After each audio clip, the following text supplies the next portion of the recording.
ನಿನ್ನೆ ಭಯಾನಕ ಭೂಕಂಪ ಮಯನ್ಮಾರ್ ಮತ್ತು ಥೈಲ್ಯಾಂಡ್ನಲ್ಲಿ ಸಂಭವಿಸಿತು. ಇದರ ಪರಿಣಾಮ ಸಾವಿರಾರು ಸಂಖ್ಯೆಯಲ್ಲಿ ಜನ ಸಾವನ್ನಪ್ಪುವಂಗಾಯಿತು. ಸಾವಿರಾರು ಸಂಖ್ಯೆಯಲ್ಲಿ ಆಸ್ಪತ್ರೆಯಲ್ಲಿ ಚಿಕಿತ್ಸೆ ಪಡೆಯುವಂಗಾಯಿತು. ಆದರೆ ಆಸ್ಪತ್ರೆಯಲ್ಲಿ ಚಿಕಿತ್ಸೆ ಪಡೆಯಬೇಕು ಅಂತಂದರೆ ಆಸ್ಪತ್ರೆಗಳು ಕೆಲವು ನೆಲಕಚ್ಚಿಬಿಟ್ಟಿವೆ.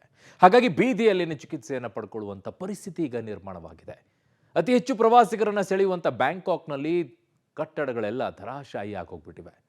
ಹೇಗಿದೆ ಅಲ್ಲಿರುವಂಥ ಪರಿಸ್ಥಿತಿ, ಏನಾಗ್ತಾ ಇದೆ ಅಲ್ಲಿ, ಭಾರತ ಸರ್ಕಾರ ಹೇಗೆ ನೆರವಿಗೆ ನಿಂತುಕೊಂಡಿದೆ, ಆ ಎಲ್ಲ ವರದಿ ಇಲ್ಲಿದೆ ನೋಡಿ. ಮ್ಯಾನ್ಮಾರ್ ಬ್ಯಾಂಕಾಕ್ನಲ್ಲಿ ನಡುಗಿದ ಭೂಮಿ.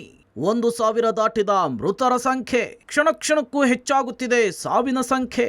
ನೆರೆಯ ದೇಶ ಮ್ಯಾನ್ಮಾರ್ ನಿನ್ನೆ ಸಂಭವಿಸಿದ ಪ್ರಬಲ ಭೂಕಂಪಕ್ಕೆ ನಲುಗಿ ಹೋಗಿದೆ. ಪದೇ ಪದೇ ಕಂಪಿಸ್ತಾ ಇದ್ದಂತಹ ಧರೆಗೆ ಗಗನಚುಂಬಿ ಕಟ್ಟಡಗಳು ಧರೆಗುರುಳಿದೆ.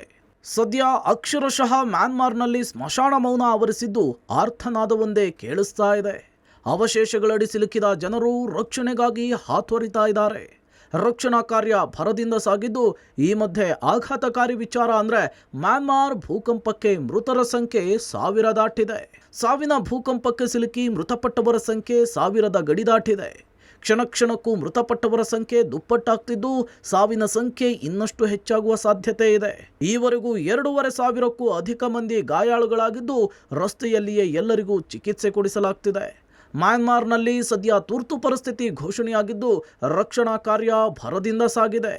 ನಿನ್ನೆ ಒಂದೇ ದಿನ 5 ಬಾರಿ ಭೂಮಿ ಕಂಪಿಸಿದ್ದು, ಪದೇ ಪದೇ ಧರೆ ನಡುಗ್ತಾ ಇರುವುದಕ್ಕೆ ಜನರು ಆತಂಕಕ್ಕೊಳಗಾಗಿದ್ದಾರೆ. ಮನೆ ಒಳಗಿರೋರು ಹೊರಗಿರೋರು ಗೊತ್ತಾಗದೆ ಜೀವ ಉಳಿಸಿಕೊಳ್ಳುವುದಕ್ಕೆ ಒದ್ದಾಡ್ತಿದ್ದಾರೆ. ಮ್ಯಾನ್ಮಾರ್ಗೆ ನೆರವಿನ ಮಹಾಪೂರವೇ ಹರಿದು ಬರುತ್ತಿದ್ದು, ಭಾರತ, ಚೀನಾ, ರಷ್ಯಾ, ಅಮೆರಿಕಾದಿಂದ ನೆರವಿನ ಹಸ್ತಚಾಚಲಾಗ್ತಿದೆ. ರಕ್ಷಣಾ ಕಾರ್ಯ, ವಸತಿಗೆ ಬೇಕಾದ ಎಲ್ಲ ಪರಿಹಾರ ಸಾಮಗ್ರಿಗಳನ್ನು ನೀಡಲಾಗ್ತಿದೆ. ಭೂಕಂಪ ಪೀಡಿತ ಪ್ರದೇಶದಲ್ಲಿದ್ದ ಕನ್ನಡಿಗರು ಸೇಫ್. ಬ್ಯಾಂಕಾಕ್ ಭೂಕಂಪದ ಅನುಭವ ಬಿಚ್ಚಿಟ್ಟ ಕನ್ನಡಿಗರು. ಕರ್ನಾಟಕದಿಂದ ಬ್ಯಾಂಕಾಕ್ ಹೋಗಿದ್ದಂತಹ ಕನ್ನಡಿಗರು ಭೂಕಂಪ ಪೀಡಿತ ಪ್ರದೇಶದಿಂದ ಸೇಫ್ ಆಗಿ ತಾಯ್ನಾಡಿಗೆ ಮರಳಿದ್ದಾರೆ. ಕೆಲಸದ ನಿಮಿತ್ತ ಹೋದವರಿಗೆ ಭೂಕಂಪ ಸಾಕಷ್ಟು ಆತಂಕವನ್ನು ಹುಟ್ಟಿಸಿದ್ದು, ಯಾವಾಗ ನಾವು ಸೇಫ್ ಆಗಿ ರಾಜ್ಯಕ್ಕೆ ವಾಪಸ್ ಆಗ್ತೀವಿ ಅಂದ್ಕೊಂಡಿದ್ದ ಕನ್ನಡಿಗರು ಕೊನೆಗೂ ಕೂಡ ಸೇಫ್ ಆಗಿ ಬೆಂಗಳೂರು ಏರ್ಪೋರ್ಟ್ ಅನ್ನು ತಲುಪಿದ್ದಾರೆ. ಸುರಕ್ಷಿತವಾಗಿ ಬೆಂಗಳೂರಿಗೆ ಆಗಮಿಸಿದ 22 ಮಂದಿ ಕನ್ನಡಿಗರು ತಮ್ಮ ಅನುಭವವನ್ನು ಬಿಚ್ಚಿಟ್ಟಿದ್ದಾರೆ.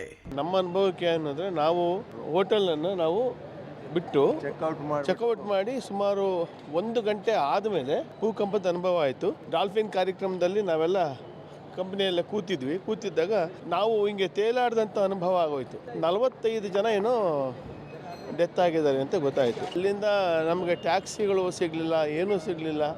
ಮುಗಿಸ್ಕೊಂಡು ನಮಗೆಲ್ಲ ಸಿಕ್ತು ಸರ್, ನಮ್ಮ ಬಾಸ್ಗೆ ಸಿಗಲಿಲ್ಲ ಟ್ಯಾಕ್ಸಿ. ಏನೋ ಕಷ್ಟಪಟ್ಟು ಬೇರೆ ಬೇರೆ ರೋಡ್ಗಳಿಂದ ಬಂದು ಇಂಟರ್ನ್ಯಾಷನಲ್ ಏರ್ಪೋರ್ಟಿಗೆ ಸೇರ್ಕೊಂಡು. ಒಟ್ಟಾರೆ ಪ್ರವಾಸದ ಸಲುವಾಗಿಯೂ ಕೆಲಸದ ನಿಮಿತ್ತವೂ ಬ್ಯಾಂಕಾಕ್ ಹೋದಂತಹ ಕನ್ನಡಿಗರು ಭೂಕಂಪದ ಅನುಭವದಿಂದಾಗಿ ಜೀವ ಉಳಿಸಿಕೊಂಡು ರಾಜ್ಯಕ್ಕೆ ಸುರಕ್ಷಿತವಾಗಿ ಮರಳಿದ್ದಾರೆ.